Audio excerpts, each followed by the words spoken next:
Assalamualaikum warahmatullahi wabarakatuh. Ya, jumpa lagi bersama saya Roy Kurniawan.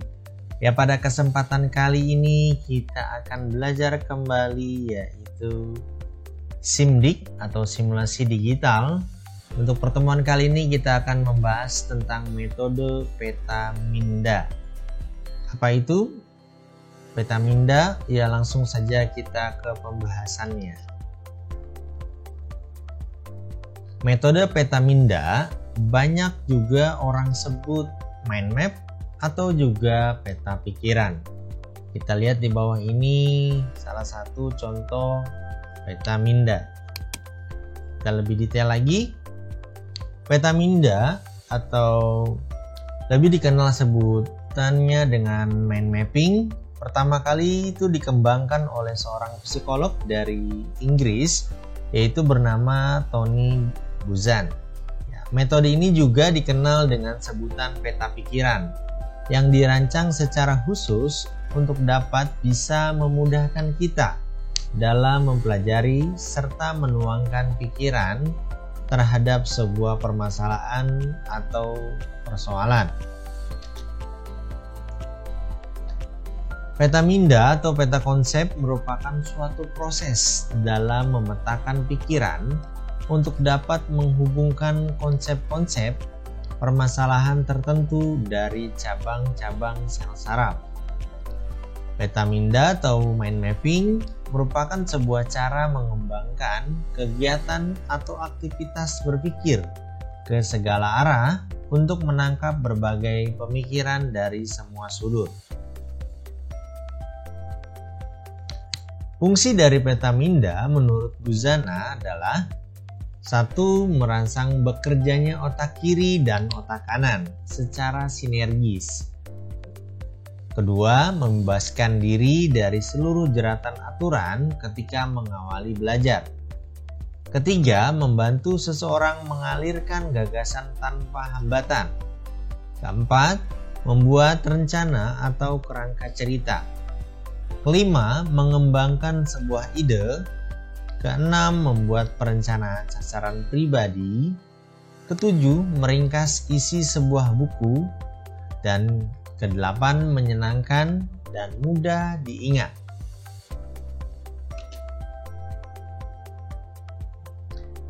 Petaminda dapat dibuat dengan atau tanpa perangkat lunak. Jadi bisa menggunakan perangkat lunak ataupun tidak. Ini salah satu contoh perangkat lunak yang bisa membuat mind mapping atau Petaminda ya. Untuk softwarenya yaitu FreeMind atau Xmind. Program pembuatan Petaminda open source ya. Jadi ini free ya. Kita lanjut. Nah, ini adalah salah satu contoh untuk Petaminda liburan keluarga ya. Jadi ini ada sebuah persoalan atau sebuah permasalahan, kita awali dengan liburan keluarga, kemudian dipecahkan menjadi 4 bagian, yaitu aktivitasnya, kemudian perlengkapannya, kemudian tujuannya, kemudian siapa saja. Ya, jadi kita awali dengan siapa saja yang akan ikut liburan keluarga, maka terpecahkan dari siapa saja ini ayah, ibu, adik, sepupu. Kemudian dari liburan keluarga ini dari tujuannya kemana? Ini ada pilihannya pantai, ada taman, ada gunung, ada waterboom. Lalu aktivitas mau ngapain saja itu bisa pilihannya berkuda, berenang, belanja, main bola. Kemudian di sini perlengkapan sepatu, baju, kemudian renang, sandal, topi. Jadi di sini bisa kita petakan khususnya dari sebuah permasalahan agar lebih mudah diingat dan juga menyenangkan pada saat kita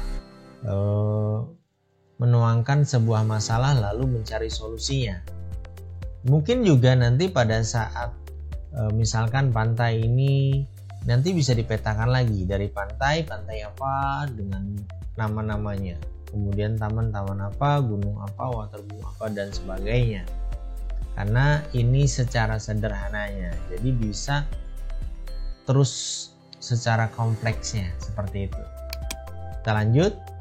Kemudian, agar peta pikiran mudah diingat, sebaiknya diperhatikan beberapa hal berikut ini. Ya, salah satu contohnya, tuliskan atau ketiklah secara rapi dengan menggunakan huruf kapital. Ya, jadi tidak menggunakan huruf sambung ya. Kemudian tulislah gagasan penting dengan huruf yang lebih besar sehingga terlihat menonjol dan berbeda dengan yang lainnya. Jadi agak diperbesar dan mungkin ditebalkan. Kemudian gambarkan peta pikiran dengan hal-hal yang berhubungan dengan Anda, misalkan simbol jam atau gambar anak panah. Kemudian garis bawahi kata-kata itu, gunakan huruf tebal. Kemudian bersikaplah kreatif dan berani dalam mendesain, sebab otak kita itu lebih mudah mengingat hal yang tidak biasa. Lalu gunakan bentuk-bentuk acak untuk menunjukkan hal-hal atau gagasan-gagasan tertentu. Yang terakhir, ciptakanlah peta pikiran Anda secara horizontal untuk memperbesar ruang bagi pekerjaan Anda. Manfaat mind map dalam pembelajaran itu: 1.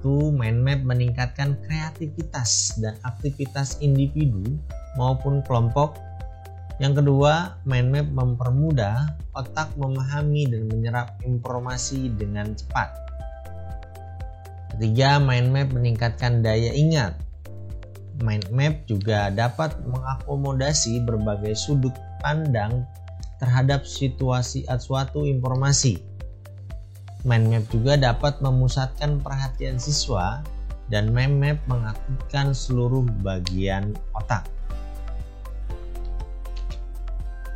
Selanjutnya, penerapan mind map dalam konsep belajar. Tujuan dari penerapan peta konsep pada proses pembelajaran itu antara lain mengembangkan kemampuan menggambar kesimpulan-kesimpulan yang masuk akal, menyamakan persepsi antara guru dan siswa, kemudian juga belajar konsep-konsep dan teori-teori, kemudian menggambarkan kemampuan mensintesiskan dan mengintegrasikan informasi atau ide menjadi satu. Kemudian juga mengembangkan kemampuan berpikir siswa secara hipotesis untuk melihat keseluruhan dan bagian-bagian, serta membiasakan kinerja otak untuk menganalisa sesuatu hal dengan konsep-konsep. Oke, ini ada tugas untuk kalian semua, yaitu membuat peta minda. Ya, salah satu contohnya ini adalah liburan keluarga yang sederhana. Kemudian tugasnya adalah pilih salah satu atau pilihan sendiri. Jadi di sini ada 6, pilih saja salah satu. Contohnya makhluk hidup, kemudian bangunan rumah, ada hewan, manusia, cita-cita, energi alternatif, atau mungkin ada judul sendiri, itu boleh. Jadi tugasnya adalah membuat peta minda sekompleks mungkin dari hal satu judul ini. Misal makhluk hidup. Makhluk hidup ini akan terpecah menjadi berapa?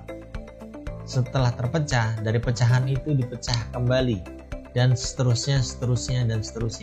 Seperti itu ya. Itu untuk tugas mind map-nya, serta kalian rangkum juga untuk materi ini, seperti itu ya. Jadi tugasnya ada 2, merangkum plus membuat mind map dari 1 sampai 6 ini. Pilihannya pilih 1 atau boleh dengan judul sendiri. Kemudian nanti tugasnya kirim melalui link yang saya bagikan melalui Google Form dan upload di Google Form tersebut dengan limitasi 7 hari setelah video ini di-share ke grup masing-masing. Oke? Ya, terima kasih yang sudah menonton sampai di sini dulu. Mohon maaf jika ada kekurangan. Saya akhiri.